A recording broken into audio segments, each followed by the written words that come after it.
This guide will help you adjust the graphics settings for FIFA 24 to enhance your gaming experience.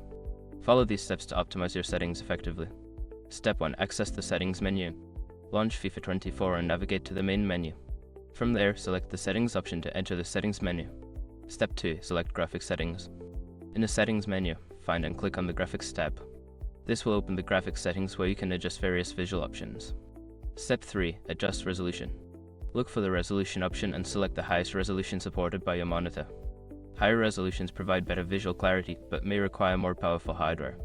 Step 4. Modify graphics quality. Under the graphics quality settings, choose a preset that matches your system's capabilities. Options typically range from low to ultra. If you experience lag, consider lowering the quality. Step 5. Save and apply changes. After making your adjustments, ensure you save the changes. Look for an apply button and click it to confirm your new settings. Restart the game if necessary to see the effects. By following these steps, you can customize your FIFA 24 graphics settings for an improved gaming experience. Enjoy your game.